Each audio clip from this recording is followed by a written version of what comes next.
আজকে আমি আপনাদের সাথে শেয়ার করব মনস্টার সিরিজের পার্ট 5। আগের পার্টগুলো আপনারা যারা দেখেন নাই অবশ্যই ওই পার্টগুলো দেখে আসবেন।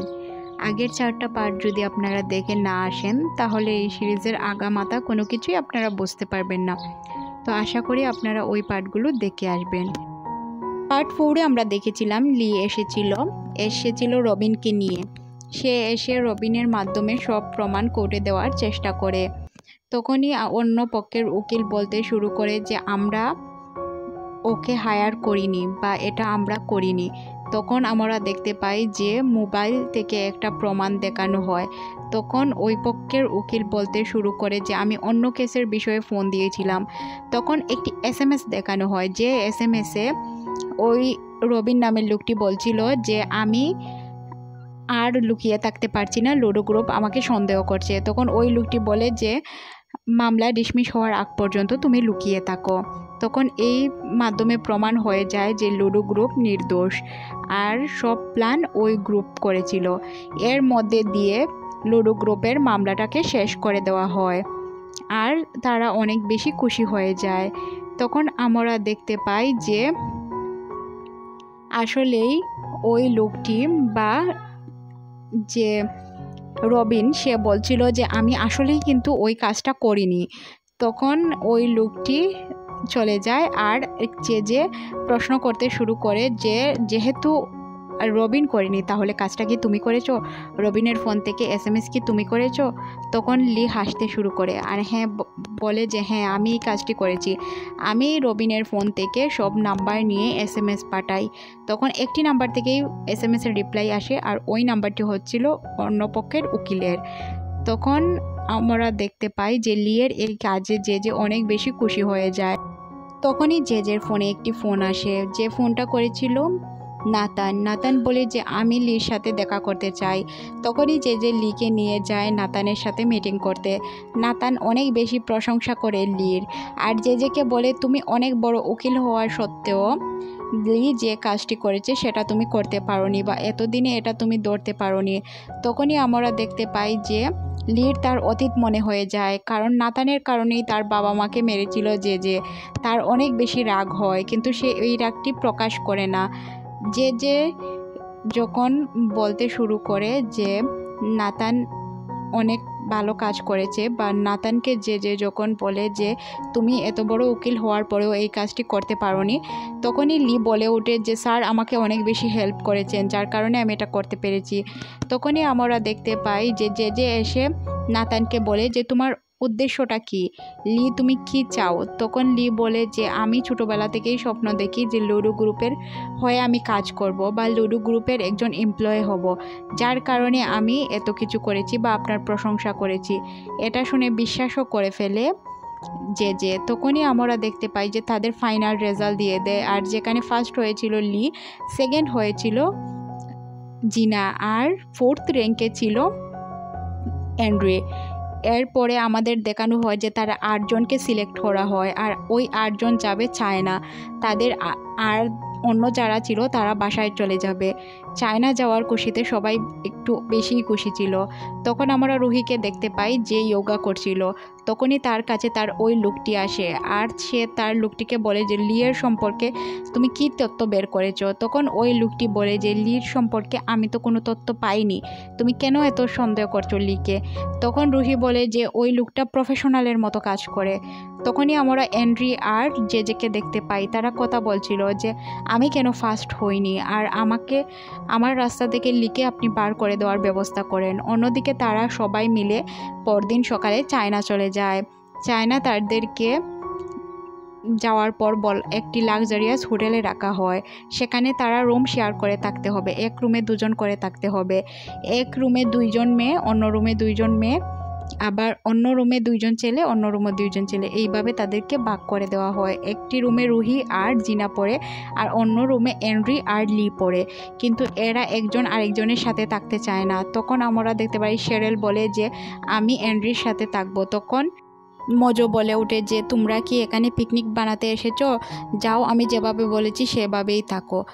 তখন জিনা তার রুমটাকে দেখে আর শুয়ে পড়ে। সে চিন্তা করতে থাকে যে আমার তো এমনই একটা স্বপ্ন ছিল, আর সে এটা বলতেও শুরু করে। তখনই আমরা দেখতে পাই রুহি অনেক বেশি রেগে যায় আর বলে, চুপচাপ ঘুমাও, তুমি কি বাপের জন্মেও এসব দেখোনি?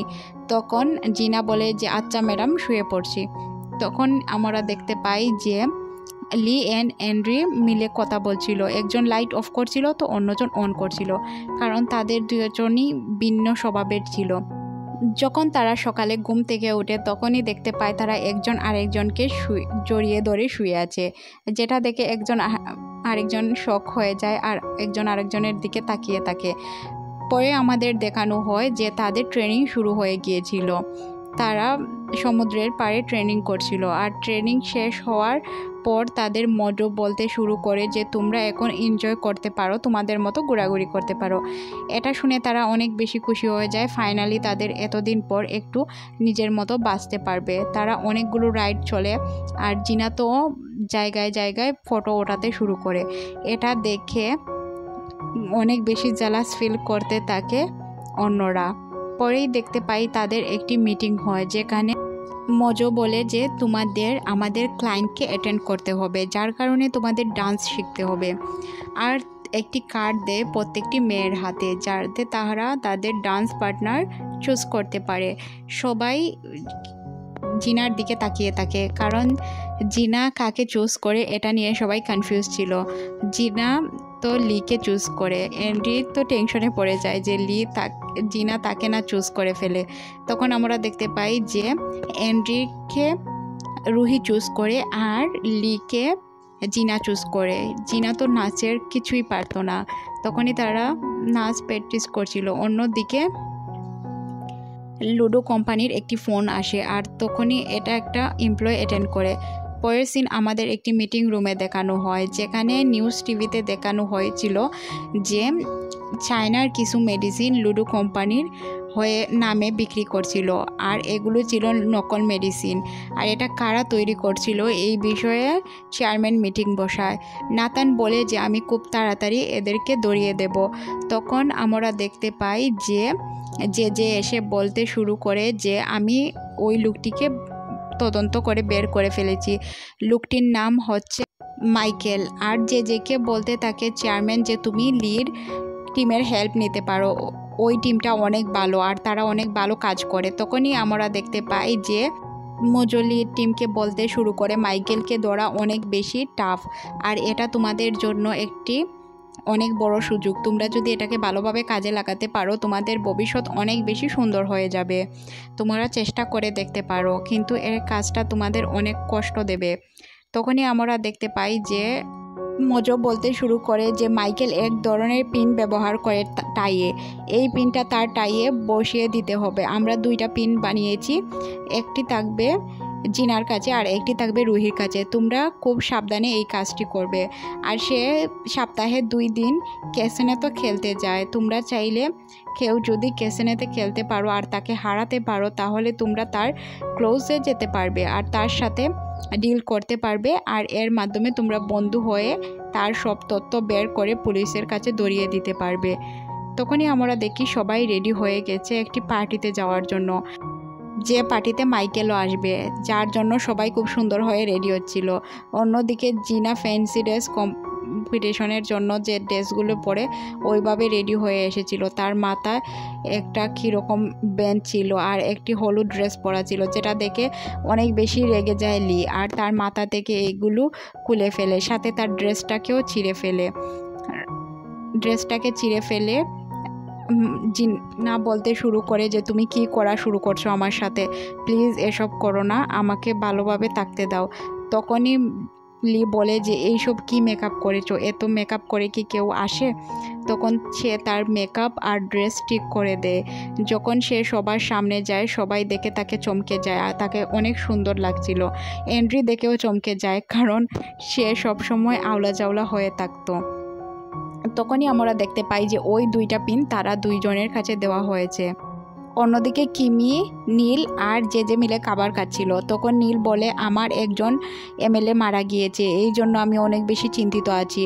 তখনই কিমি বলতে শুরু করে যে টেনশন কেন করছো, আমি ওই পোস্টে খাড়া হয়ে যাব আর আমি ওই এমএলএ হয়ে যাব, আমি যদি এমএলএ হয়ে যাই তাহলে তো আপনার লাভই লাভ। এটা ভেবে যে আমার ওয়াইফ যদি এমএলএ হয়ে যায় তাহলে তো এটা আসলেই অনেক বেশি লাভবান আমাদের জন্য। তখনই চেয়ারম্যানের ফোন আসে নীলের কাছে। নীল আর কিমি চলে যায় চেয়ারম্যানের বাসায়। চেয়ারম্যানের বাসায় যাওয়ার পর কিমি চেয়ারম্যানের ওয়াইফের সাথে গল্প করতে থাকে, আর অন্যদিকে চেয়ারম্যান গল্প করতে থাকে অন্য একটি লোকের সাথে। তখনই এখানে নীল চলে আসে। তখন অন্য একটি লোক বিদায় হওয়ার পর নীলের সাথে চেয়ারম্যান কথা বলে যে আমার একটি বন্ধু আছে, ওই বন্ধুর ছেলেকে আপনি এমএলএ বানিয়ে দেন, তাহলে আমি আমার মেয়ের সামনের মাসে বিদেশ থেকে আসার পর ওই লোকের ছেলের সাথে আমার মেয়ের বিয়ে দিয়ে দিব। তখন মুখের উপরে ওই নীল বলে ফেলে যে আমার মেয়ে এমএলএ হতে চায়, কিন্তু আপনি যেহেতু বলেছেন আমি আপনার ওই বন্ধুর ছেলেকে দিয়ে দিব। এটা শুনে চেয়ারম্যান হাসতে শুরু করে, বলতে শুরু করে আমার সাথে খুব ভালো জবান লড়াতে শুরু করেছো। তখনই আমরা দেখতে পাই অন্যদিকে কিমি আর চেয়ারম্যানের ওয়াইফ মিলে কথা বলছিল যে চেয়ারম্যান তার এক এমপ্লয়ের প্রেমে পড়ে গিয়েছিল, আর তার ওই এমপ্লয় প্রেগনেন্ট হয়ে যায়, আর ওই মহিলাটিকে আমি আমেরিকায় পাঠিয়ে দেই। চেয়ারম্যান তো জানেই না যে আমি এই কাজটি করেছি বা ওই সময় ওই মহিলাটি প্রেগনেন্ট ছিল। এইসব কথা শুনে ফেলে চেয়ারম্যানের বডিগার্ড। অন্যদিকে ওই চেয়ারম্যানের ওয়াইফ বলতে থাকে যে আমার জন্য যে এই কাজটি করিয়েছে ওই মহিলার ছেলেকে রাস্তা থেকে সরিয়ে দিয়েছে। এটা শুনে কিমিও অনেক বেশি শক হয়ে যায়। তাদের এই সব কথা ওই অ্যাসিস্ট্যান্টই শুনে ফেলে, আর অ্যাসিস্ট্যান্টই চিন্তা করতে থাকে আচ্ছা তাহলে আমেরিকায় চেয়ারম্যানের আরেকটি ছেলে লাভারিশ ঘুরছে। সিন শিফট হয় পার্টিতে আমরা দেখতে পাই যে সবাই সবার মতো পজিশনে ছিল। শেরেলের সাথীকে ওয়েটারের ড্রেস দেওয়া হয়েছিল, যেটা দেখে শেরেল বলে সবাইকে অনেক সুন্দর সুন্দর ড্রেস দেওয়া হয়েছে, আমাদেরকে কেমন একটি ড্রেস দেওয়া হয়েছে ওয়েটারের। এটা শুনে মজোর পার্টনার বলতে থাকে যে তোমার সব কথা আমরা শুনতে পাচ্ছি, যদি তুমি না চাও কাজ করতে তাহলে এখান থেকে বেরিয়ে যাও। তখনই ওই জায়গায় মাইকেল চলে আসে, তার সাথে ছিল তার অনেক বডিগার্ড আর গার্লফ্রেন্ড। তখনই ওই জায়গায় নাচ শুরু হয়ে যায়, যেখানে রুহি মাইকেলের সাথে নাচে, আর রুহিকে ইংলিশে অনেক কিছু বলছিল মাইকেল, যেগুলোর জবাব খুব সুন্দর করে রুহি দিতে পারছিল, কারণ রুহি তো এনআইএতে ছিল, সে খুব ভালো ইংলিশও বলতে পারতো। তখনই আমরা দেখতে পাই যে পরে আবার ঘুরে এসে মাইকেল জিনার সাথে ডান্স করতে শুরু করে, জিনাকে অনেক প্রশংসা করতে শুরু করে মাইকেল, কিন্তু জিনা এত কিছু বুঝছিল না যে কি উত্তর দিবে সে। মাইকেল বলে তুমি যার সাথে এসেছো সে কি তোমার বয়ফ্রেন্ড? জিনা বলে না, শুধু ফ্রেন্ড। জিনা বলে যে তুমি যার সাথে এসেছো সে কে? মাইকেল বলে আমার গার্লফ্রেন্ড। এটা বলার সাথে সাথেই সে তাকে বলে পা দিয়ে পাড়া দিয়ে দেয়, যার কারণে মাইকেল প্রশ্ন করে তুমি কি নার্ভাস? জিনা বলে আমি ডান্স করতে পারি না। মাইকেল বলে তুমি আমার রুমে চলে এসো, তাহলে আমি আমার গার্লফ্রেন্ডকে ছেড়ে তোমাকে গার্লফ্রেন্ড বানিয়ে নেব আর তোমাকে ডান্সও শিখিয়ে দেব। এখানে ব্যর্থ হয় জিনা পিন লাগাতে। জিনা বলে যে আমি ওর রুমে চলে যাব আর রুমে গিয়ে পিন লাগিয়ে দিব।